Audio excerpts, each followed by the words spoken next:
오늘 이 시간에 같이 함께 말씀 나누도록 하겠습니다. 요한복음 7장 25절부터 33절까지의 말씀입니다. 우리 드라마 바이블로 경청하도록 하겠습니다. 예루살렘 사람 중에서 어떤 사람이 말하되, 이는 그들이 죽이고자 하는 그 사람이 아니냐? 보라, 드러나게 말하되 그들이 아무 말도 아니하는도다. 당국자들은 이 사람을 참으로 그리스도인 줄 알았는가? 그러나 우리는 이 사람이 어디서 왔는지 아노라. 그리스도께서 오실 때에는 어디서 오시는지 아는 자가 없으리라. 예수께서 성전에서 가르치시며 외쳐 이르시되, 너희가 나를 알고 내가 어디서 온 것도 알거니와 내가 스스로 온 것이 아니니라. 나를 보내신 이는 참되시니 너희는 그를 알지 못하나 나는 아노니 이는 내가 그에게서 났고 그가 나를 보내셨음이라. 그들이 예수를 잡고자 하나 손을 대는 자가 없으니 이는 그의 때가 아직 이르지 아니하였음이로라. 무리 중에 많은 사람이 예수를 믿고 말하되, 그리스도께서 오실지라도 그 행하실 표적이 이 사람이 행한 것보다 더 많으리야. 예수에 대하여 무리가 수군거리는 것이 바리새인들에게 들린지라. 대제사장들과 바리새인들이 그를 잡으려고 아랫사람들을 보내니 예수께서 이르시되, 내가 너희와 함께 조금 더 있다가 나를 보내신 이에게로 돌아가겠노라. 아멘. 우리가 새벽 예배 때 요한복음 말씀을 1월과 이어서 2월에도 지금 살펴보고 있는데요.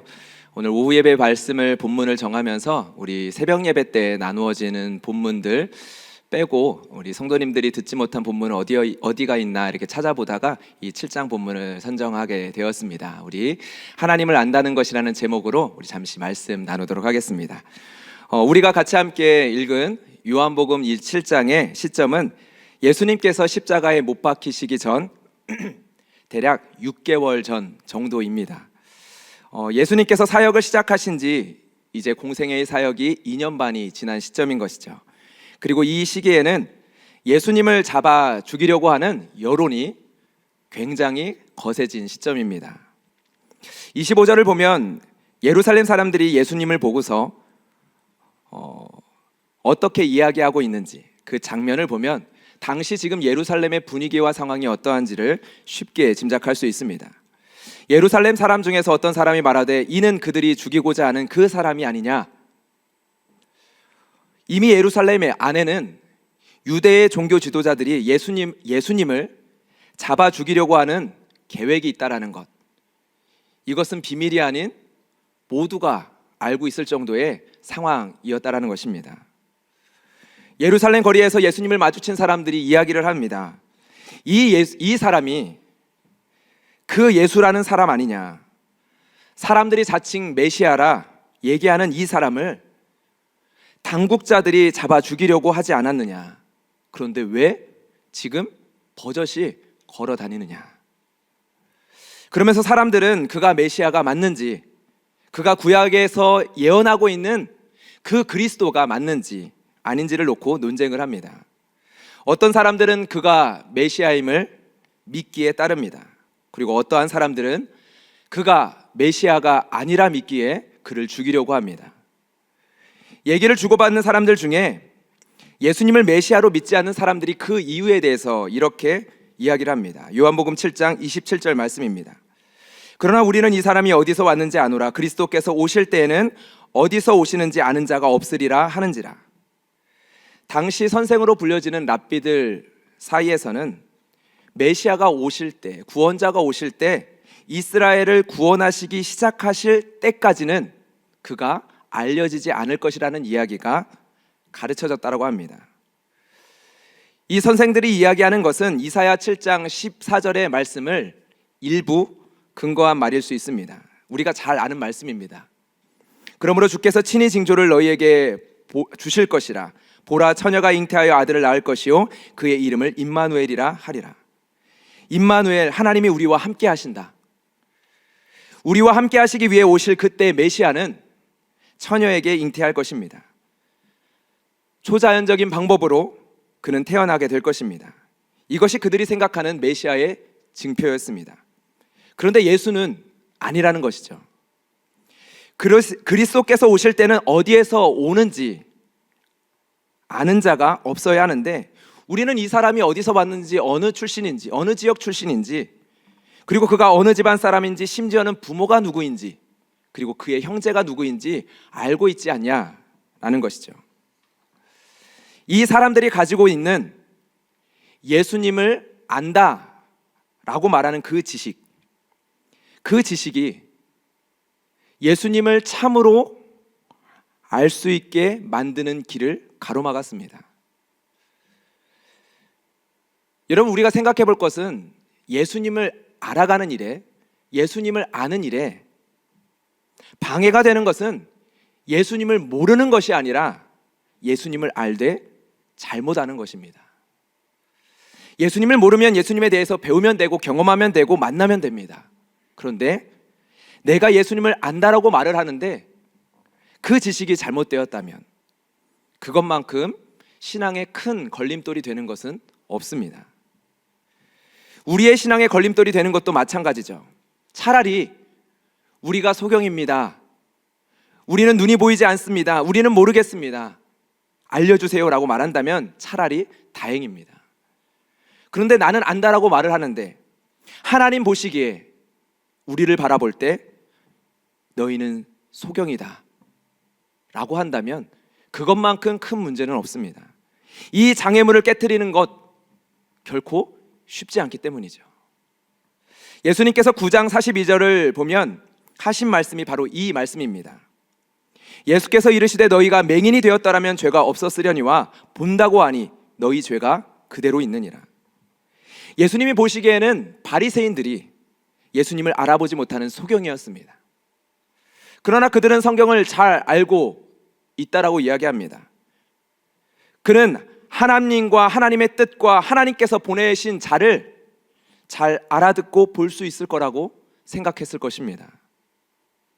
그러나 예수님의 평가는 달랐다는 것이죠. 여러분들은 어떠십니까? 예수님에 대해서 우리가 안다라고 이야기하는 것이, 우리가 안다라고 이야기하는 그 지식이 참으로 예수를 알지 못하게 만드는 장애물이 될 수 있습니다. 우리가 적당히 알고, 우리가 적당히 신앙생활하고, 적당히 교회 생활에 만족하고 있다면 그것은 큰 걸림돌이 되어집니다. 왜냐하면 신앙생활에는 적당이라는 것이 있을 수 없기 때문이죠. 우리에게는 분명 알아가는 여정이 있습니다. 신앙의 여정이라고 하죠. 더 깊이 예수님을, 하나님을 알아가며 사랑해가는 그 과정이라는 것이 있습니다. 그러나 적당히 안다로 멈춰 있는 것은 있을 수 없는 일입니다.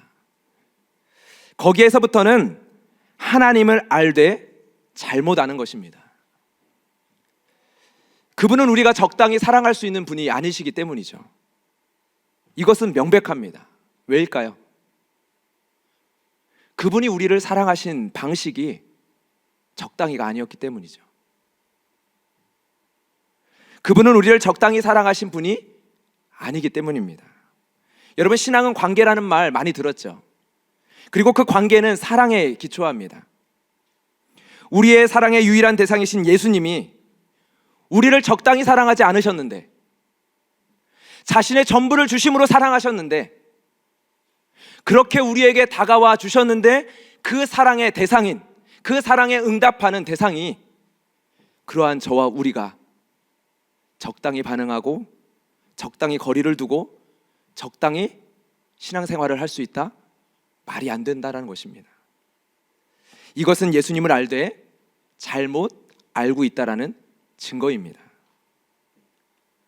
이건 때로는 나는 예수님을 몰라요라고 이야기하는 사람보다 더욱 위험한 사인이고 증거입니다. 처음 신앙생활을 시작하는 분에게는 모든 것이 새롭기도 하고 모든 것이 궁금하고 모든 것이 알아가야 할 것 투성입니다. 그런데 궁금증도 잃어버리고 질문도 잃어버리고 새로움도 잃어버렸다면, 시편에서는 끊임없이 우리를 향하여 새 노래로 하나님을 찬양하라라고 이야기하는데, 나의 삶 가운데 새롭게 주님 앞에 고백해야 될 그 찬양의 고백이 없어져 버렸다면 우리는 자신에게 질문해 봐야 된다는 거죠. 나의 신앙과 나의 신앙의 경험과 지식이 예수님을 참으로 알지 못하게 만드는 걸림돌이 되고 있지는 않은지. 예수전도단의 찬양 가운데 주님 보고 싶고라는 찬양이 있습니다. 저는 이 찬양을 듣는 거는 좋아하는데 예배 때는 거의 불러본 적이 없었던 것 같습니다. 찬양의 가사가 조금은 가볍게 여겨지기 때문입니다. 그러나 매우 직설적인 고백을 담고 있죠. 주님 보고 싶고, 더 알고 싶고, 함께하고 싶고, 또 보고 싶고, 만지고 싶어. 또 반복합니다. 주님 보고 싶고, 더 알고 싶고, 함께하고 싶고, 또 보고 싶고, 만지고 싶어. 그리고 후렴구에서 고백합니다. 호산나, 호산나, 어서 오소서 우리와. 호산나, 호산나, 어서 오소서, 어서 오소서 우리와. 이 찬양을 가만히 듣고 있으면 성도들에게 있는, 그리고 저와 여러분에게 반드시 있어야 하는 가장 근원적인 마음, 가장 근원적인 감정을 건드리는 것 같습니다. 그래서 좋습니다. 여러분 보고 싶다, 더 알고 싶다, 함께하고 싶다, 손을 잡고 싶다. 여러분 이 고백은 어린 아기에서부터 노년에 이르기까지 우리 안에 있는 가장 근원적인, 근본적인 욕구입니다. 나이가 든 분은 남사스럽다고 말할지 모릅니다. 이 나이가 되어서 서로 보고 싶다, 사랑한다, 손잡아줘, 남사스럽게 이야기할지 모르죠. 그러나 우리 안에 있는 이 갈망은 영혼의 갈망이고 하나님께서 우리를 그렇게 만들어 주셨기에 나이와 상관이 없는 것입니다. 마지막 호흡이 닿는 그 순간까지 나의 손을 잡아줄 그 한 사람이 필요한 것이죠. 이 갈망이 일어나고 이 갈망을 채워줄 수 있는 대상이 있다는 것, 그것은 축복 중에 가장 큰 축복입니다. 보고 싶은 사람, 더 알아가고 싶은 사람, 함께하고 싶은 사람, 손을 잡아주고 싶은 사람, 함께 걷고 싶은 사람. 여기에 함께 예배하는 우리 모든 성도님들 가운데 이러한 만남의 복됨이 가득하기를 주님의 이름으로 축복합니다. 여러분들이 이 서울은현교회 공동체 안에서, 셀 안에서 누리는 만남이 그러한 만남이 되기를 주님의 이름으로 축복합니다. 여러분들 예수님을 생각할 때 여러분 어떠십니까? 예수님을 생각할 때 여러분은 예수님을 잘 알고 계십니까? 그렇다면 여러분의 마음 안에, 우리의 마음 안에 이 고백이 있습니까? 주님 보고 싶습니다. 주님 더 알고 싶습니다. 주님과 더 함께하고 싶습니다. 주님의 만지심을, 주님의 손길을 더 느끼고 싶습니다. 내게 다가와 말씀하시는 그 하나님을 더 누리고 싶습니다. 근데 만약 이러한 고백이 없다면, 이러한 마음이 내 안에 너무나도 희미하다면, 그렇게 신앙생활을 하고 있다면, 그냥 저냥 신앙생활하는 것, 적당히 교회 생활하는 것이 만족스럽게 여기고 있다면 우리는 이 시간 생각해 봐야 한다는 거죠. 우리가 소경일 수 있습니다. 요한복음 8장 47절의 말씀입니다. 우리 함께 읽을까요? 요한복음 8장 47절.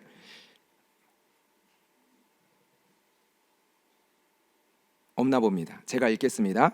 하나님께 속한 자는 하나님의 말씀을 듣나니 너희가 듣지 아니함은 하나님께 속하지 아니하였음이로다.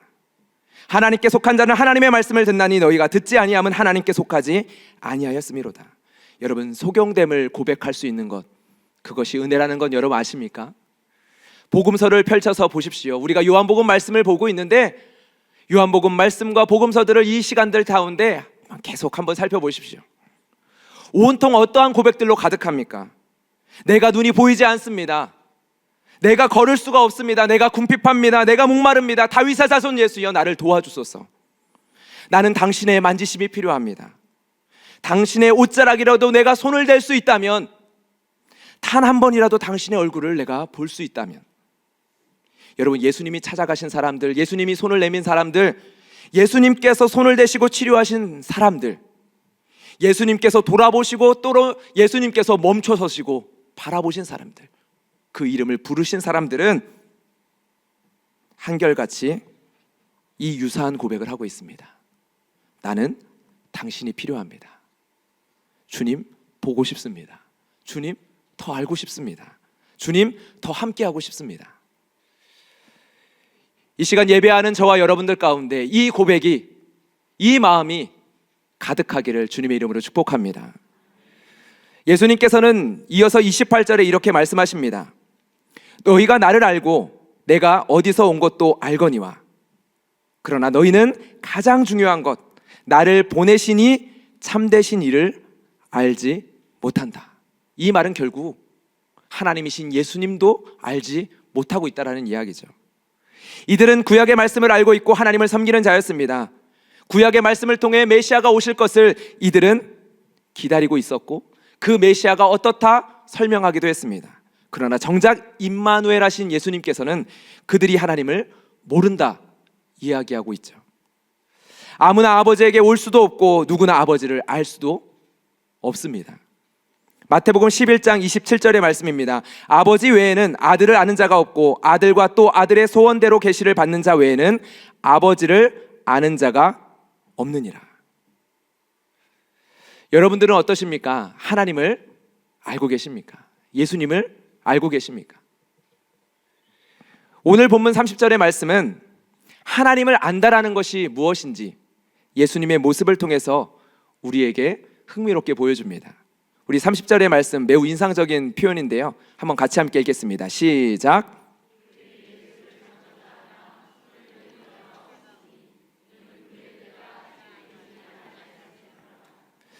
여러분 분명 25절의 말씀처럼 예수를 죽이고자 하는 사람들이 있었습니다. 일반 사람들이 아니라 종교 지도자들입니다. 권력자들입니다. 로마의 군대를 움직일 수 있는 힘을 가지고 있는 사람들입니다. 30절에서는 현장에서 예수를 잡고자 하려는 사람까지 있었습니다. 그들이 보낸 거죠. 예수를 잡아오라. 그러나 누구 하나 예수에게 손을 대는 자가 없습니다. 성경은 이에 대해서 그의 때가 아직 이르지 아니하였기 때문이라고 이야기합니다. 예수를 잡아서 피를 흘리고자 하는 사람들, 예수를 죽이고자 혈안이 된 사람들, 죽이기로 결정한 사람들, 그런데 그들의 손이 무엇인가에 가로막혀서 예수님께 손을 못 대고 있는 상황인 것이죠. 그래서 사람들조차 서로 의문을 가집니다. 아니, 예수를 잡아 죽이겠다라고 하면서 어떻게 그 예수가 버젓이 예루살렘 이 성읍을 돌아다닐 수 있느냐. 그래서 사람들은 심지어 이렇게 생각합니다. 저 예수를 당국자들, 그 종교 지도자들도 그리스도 메시아라고 믿고 있는 거 아닌가. 그러지 않고서는 이해가 되지 않는 상황이기 때문이죠. 왜요? 그들의 손이 그들이 알 수 없는 힘에 의해서 가로막혀져 있기 때문입니다. 머리로는 이해가 되지 않는 상황이 벌어지고 있는 것입니다. 그런데 이것이 단순히 초자연적인 일이 벌어지고 있다라는 설명은 아닙니다. 우리가 다 알지는 못하지만 그 당시에 상황과 조건들, 사람들 개개인의 판단과 감정들, 그리고 얽혀있는 이권과 얽혀있는 관계들 속에서 이러한 일이 지금 벌어지고 있는 것이죠. 이 시대에 누군가가 이 상황을 분석하려고 했다면 이런 이유 때문이야, 저런 이유 때문이야 이야기가 난무했을 것입니다. 우리의 삶도 마찬가지죠. 우리가 계획한 바가 이루어지기도 하고 가로막히는 일이 일어납니다. 거기에는 수많은 경우의 수들이 부딪혀서 그 일이 발생되죠. 나름대로 이유를 찾습니다. 나름대로 설명되어질 이유들이 있습니다. 수많은 경우의 수가 부딪혀 만들어지는 일이기에 충분한 설명은 되지 않습니다. 그런데 성경은 지금 이 벌어지고 있는 이 일에 대해 그 이유를 이렇게 설명을 합니다. 그의 때가 아직 이르지 아니하였기 때문이라. 32절에 대제사장과 바리새인들이 무리들 가운데 있는 예수를 잡으려고 사람들을 보내기까지 하지만 그러나 그들도 예수님께 손을 대지 않고 돌아오죠. 이에 대해서 대제사장과 바리새인들은 분석을 합니다. 너희도 미혹되었느냐? 당국자들이나 바리새인 중에 그를 믿는 자가 있느냐? 우리가 분석하는 이유들 뒤에 가장 근본적인 이유가 놓여져 있습니다. 그의 때가 아직 이르지 아니하였기 때문이라. 하나님의 뜻, 하나님의 때입니다. 이 이야기는 우리에게 하나님을 안다라는 것이 무엇인지 구체적으로 우리에게 보여줍니다. 우리의 삶 속에도 우리를 짓눌러 오는 수많은 손들이 있죠. 목을 조여오는 손들, 그리고 우리의 어깨를 짓누르는 손들. 나에게 다시 과거로 돌아갈 수 있는 기회가 주어진다면 바꾸고 싶은 나의 선택들. 우리의 삶은 내 삶을 향해서 다가오는 나를 잡으려는 손들과의 싸움입니다. 성경도 이 사실을 분명히 이야기하고 있습니다.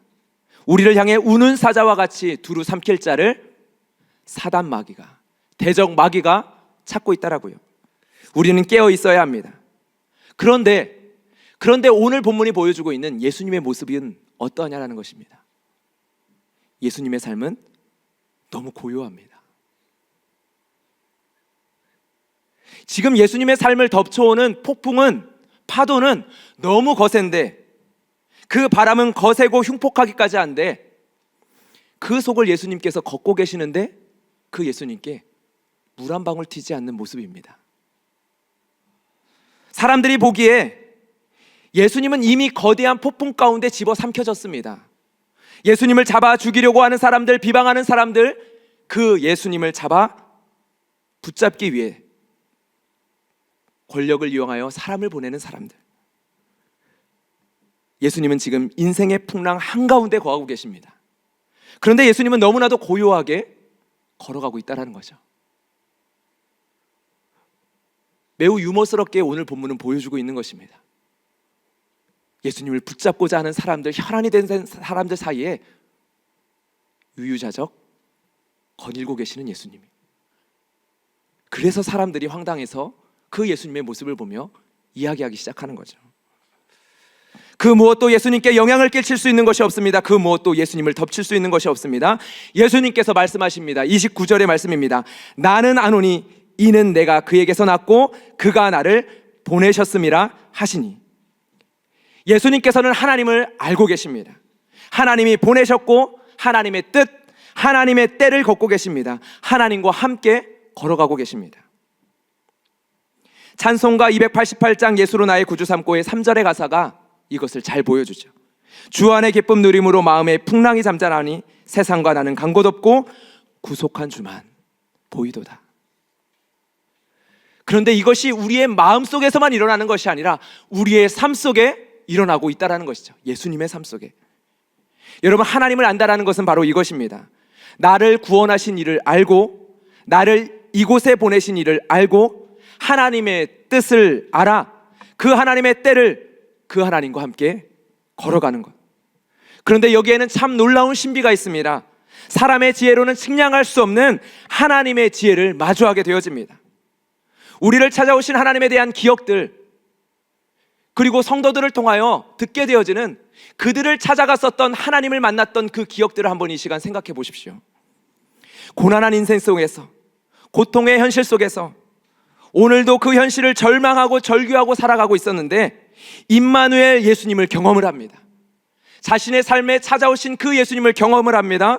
하나님의 구원을 경험하며 하나님을 알게 되어집니다. 그때 어떠한 신비로운 일이 일어납니까? 조금 전까지는 나의 인생의 절망이었던 삶 속에서 나를 이곳에 보내신 이가 있음을 고백하는 일이 일어나게 되어집니다. 분명 조금 전까지는 나의 인생은 왜 이렇게 되는 일이 없냐라고 한탄한 그 입술로 지금 여기에 있는, 지금 내 삶에 있는 하나님의 선하신 뜻을 고백하는 모습을 우리는 보게 되어집니다. 그리고 하나님과 함께 하나님의 때를 걸어가는 성도의 모습을 보게 되어지죠. 여러분, 이것은 임마누엘의 하나님을 경험한 사람들 모두의 고백입니다. 여러분들도 그 저마다의 경험들 있지 않으십니까? 그들이 조금 전까지 어떠한 삶을 살았든, 하나님을 대적하는 삶을 살았든, 하나님을 알지 못하는 무지한 삶을 살았든, 나의 선택들로 만들어진 실패와 좌절을 고백하는 삶을 살고 있었든, 후회와 낙심이 가득한 삶을 살고 있었든, 임마누엘 예수님을 경험하자 그 즉시로 나를 이 자리에 세우신, 나를 이 자리에 보내신 하나님을 고백하더라라는 것입니다. 여러분, 이것은 너무나도 놀라운 경험이죠. 이 일을 경험한 믿음의 선배들은 한결같이 이렇게 표현합니다. 하나님의 크신 손이 나를 두르고 계시나이다. 시편 139편은 이 사실을 너무나도 아름답게 표현하는 노래 가운데 하나입니다. 9절과 10절의 말씀인데요, 내가 새벽 날개를 치며 바다 끝에 가서 거주할지라도 거기서도 주의 손이 나를 인도하시며 주의 오른손이 나를 붙드시나이다. 이 사실을 깨달은 시인이 이 지식에 대해서, 이 하나님을 아는 것에 대하여 이렇게 고백합니다. 6절의 말씀입니다. 이 지식이 내게 너무 귀하니 높아서 내가 능히 미치지 못하겠나이다. 어제 저녁 아내와 아이들을 재우고 이야기들을 나눴습니다. 오늘 셀 모임에서 나눌 그 교환의 질문을 가지고 이야기를 나눴습니다. 이러한 교환의 질문이 있었죠. 우리의 인생에서 중요한 일들 중에 계획대로 되었던 것과 그렇지 않았던 것을 하나씩 나눠봅시다. 이 질문을 아내가 물어봤을 때 제가 한 대답은 이것이었습니다. 우리는 별로 계획을 세우지 않는 사람들이어서 별로 나눌 이야기가 없는 것 같은데 라는 이야기였습니다. 참으로 감사하게도 저와 제 아내가 잘 맞습니다. 만약 그렇지 않았다면 정말 힘들었을 부분이거든요. 여행을 가게 된다면 여행에 대한 계획은 세웁니다. 그러나 저희들은 삶에 대한 그런 계획들, 장기적인 계획들, 그런 목표들, 그런 것들을 잘 세우지 않는 사람들입니다. 그나마 저희 가정에서 계획이라고 이야기할 수 있는, 오늘 교환에서 질문한 것과 같이 좀 인생의 중요한 계획에 대해서 이야기해보자면 딱 5가지 정도 생각나더라고요. 결혼하자. 그리고 이제 우리 그만 아기 갖자. 둘째도 가져볼까? 셋째는 진행 얘기가 그냥 살짝만 오고 가는 중이고, 나 사역 그만두고 조금 멈춰야 될 것 같아. 그리고 나 다시 사역 시작할게. 이 정도였던 것 같습니다. 만약 제가 목회자로서 계획이 선명하게 있었던 사람이라면 사역을 중간에 2번이나 완전히 멈추는 그 시간들을 힘들어 했을 것입니다. 그리고 사역적으로 요청이 되어지는 어떤 변화들 속에서 받아들이고 수용하고 결정하는 데 있어서도 어떤 힘듦도 컸을 것입니다. 그러나 저에게는 인생의 어떠한 큰 변화들을 결정하는 것, 그렇게 어려운 사람이 아닙니다. 왜냐하면 계획이 없기 때문이죠. 계획을 수정해야 하거나 그동안 준비해온 계획대로 되었다 되지 않았다 고민할 부분이 없는 사람이기 때문입니다. 이것은 옳고 그름의 문제가 아니죠. 그냥 성향과 기질의 이야기입니다. 그렇기 때문에 장점도 있고 단점도 있습니다. 신앙 안에서 장점도 있고 신앙 안에서 단점도 있는 것이죠. 첫 사역지에서 사역을 시작하면서 가졌던 기준은 나에게 던져지는 것에 대해서 아무것도 노를 하지 말자라는 것입니다. 저희 앞선 선배를 통해서 권면을 받았고 7년 동안 사역을 하면서 그것을 중요한 기준으로 삼았습니다. 덕분에 파트 전도사였지만 다양한 사역을 경험해 볼 수 있었습니다. 쉽지 않은 시련들이 있었지만 결정을 하는 데 있어서만큼은, 그것을 받아들이는 데 있어서만큼은 별로 어렵지 않았습니다. 단점을 보완하기 위한 일도 있었죠. 나에게 주신 사역의 은사들, 그 안에서 별로 세우고는 싶지 않았지만 계획을 세워보는 거죠. 저 앞일까지 생각해 보면서 이러한 방향일까 저러한 방향일까, 그리고 방향을 잡고 준비해 보려고 하는 시간들도 가져보았습니다. 그런데 제가 이런 성향이기 때문에, 저희 가정이 그러한 성향이기 때문에 좀 더 잘 경험할 수 있었던 하나님이 있었습니다. 좀 더 분명하게 고백할 수 있는 하나님의 성품이 있었습니다. 옳으냐 그르냐가 아니라 나를 이렇게 창조하셨기에 하나님의 그 다양한 성품들 가운데, 그 하나님의 다양한 모습들 가운데 더 자주 마주하고 경험하고 알고 고백할 수 있었던 하나님의 모습이 있었다라는 것이죠. 하나님의 크신 손 아래에서 내게 주어진 지금이라는 시간을, 지금의 상황을 하나님이 내게 가져다 주신 것으로 수용하고 응답하는 것이었습니다. 문제의 상황을 수용하는 것, 어떠한 관계의 문제든 어떠한 문제의 상황을 수용하는 것에는 그것은 인격의 문제이기 때문에 아직은 어렵습니다. 아직 자라가야 될 것이 많은 사람입니다. 그러나 좀 더 많이 경험한 하나님을 아는 지식이 있습니다. 변화된 상황 앞에서 지금 나에게 주시는 하나님의 뜻 가운데서 하나님의 선하심이 결국 나타날 것이라는 사실입니다. 이전 사역제에서의 일입니다. 청소년 사역을 1년 만에 내려놓아야 되는 상황이 되었습니다. 안 내려놓을 수도 있었지만 예배와 찬양인도 교구 사역을 담당을 해야 하는 담당을 제가 하게 되어지면 모든 사역자에게 평안이 찾아오는 그런 상황이 생겼습니다. 제가 어떻게 결정하느냐? 그렇게 이전 교회에서 3년간의 찬양 인도를 담당했고 서울 은현교회로 찬양 사역자로 올 수 있는 징검다리가 되었습니다. 서울 은현교회에 왔을 때 교구도 담당해야 했는데요, 내심 여기 많은 분들이 계시는데 시니어 부서를 담당하고 싶었습니다. 최혜원 목사님 계신가요? 네. 그런데 부부교구를 담당을 하라고 했죠. 제가 정말 맡고 싶지 않았던 부서가 젊은 부서였습니다. 청년부, 그 다음 젊은 부부. 그러나 부부교구를 담당하는 2년의 시간 동안 정말 중요한 가정 사역에 대한 관심과 마음들, 그리고 경험들을 할 수 있었습니다. 너무 좋은 신앙의 가정들을 만나는 시간이었고, 덤으로 저희 가정이, 저희 부부의 관계가 많은 유익을 누릴 수 있는 시간이었죠. 삼남을 담당한 시간 또한 남자들의 의리가 함께하는 공동체의 모습이 무엇인지를 조금이나마 경험해 보았습니다. 저에게는 가장 부족한 경험이었기에 그것을 경험할 수 있는 기회가 감사했습니다. 이제 저에게 주어진 비전 교구의 사역, 그것을 통해서는 하나님께서는 어떻게 하나님의 선하심을 고백하게 할까요?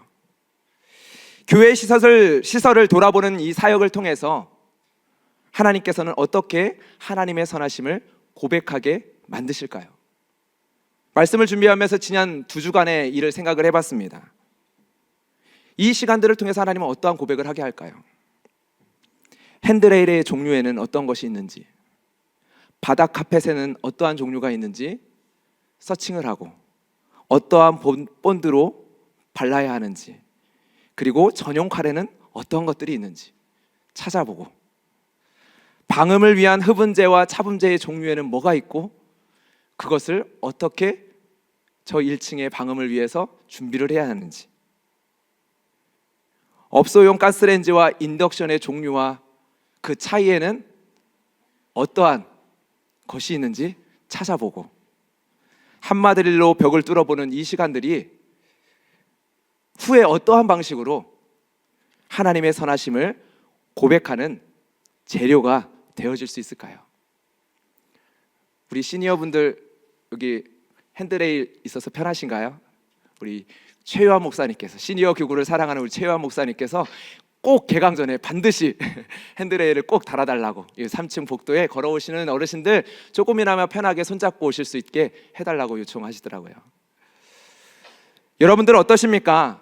우리가 믿는 예수님, 여러분들이 주로 고백하는 그 예수님, 여러분은 잘 알고 계십니까? 우리를 구속한 주는 우리를 떠나지 아니하십니다. 영원토록 우리와 함께 계십니다. 마음의 풍랑이 잔잔하니, 나에게 아무런 거센 풍랑이 찾아올지라도, 폭풍이 몰아치더라도 하나님의 뜻이 아니라면 나에게 그것은 더 이상 풍랑이 될 수 없습니다. 이슬비와 다를 바가 없을 뿐입니다. 나에게 손끝 하나 될 수 없기 때문이죠. 바람과 파도는 나에게 큰 의미가 없습니다. 참되신 하나님의 뜻 안에서 나의 걸음은 순종으로 걸어갈 뿐입니다. 여러분은 하나님을 알고 계십니까? 제대로 알고 계십니까? 나는 아노니 이는 내가 그에게서 났고 그가 나를 보내셨습니다. 여러분은 하나님을 알고 계십니까? 여러분을 구원하신 그 하나님께서 예수 그리스도 안에서 여러분을 하나님의 자녀로 삼고 하나님께서 여러분을 그 자리로 보내셨음을 여러분은 잘 알고 계십니까? 예수를 잡고자 하나 손을 대는 자가 없으니 이는 그의 때가 아직 이르지 아니하였음이로라. 세상이 여러분을 잡고자 할지라도 손을 대는 자가 없을 것입니다. 여러분을 보내신 이에게로 돌아갈 때까지, 여러분을 보내신 이의 뜻이 나타날 때까지, 그래서 여러분의 입술 가운데 하나님은 선하십니다라는 고백이 나올 때까지 여러분을 붙잡는 그 어떠한 손도 없을 것입니다. 여러분을 구원하신 그 예수님의 사랑 안에서 더욱더 깊어지는 사랑의 고백 가운데 여러분이 이 하나님을 알아갈 수 있기를 주님의 이름으로 축복합니다. 여러분을 그곳으로 보내신 하나님, 그 하나님을 아는 바른 지식 가운데 한 주도 그 주님과 동행하는 모든 풍랑이 이슬비처럼 경험되어지는 그러한 한 주의 삶이 되기를 주님의 이름으로 축복합니다.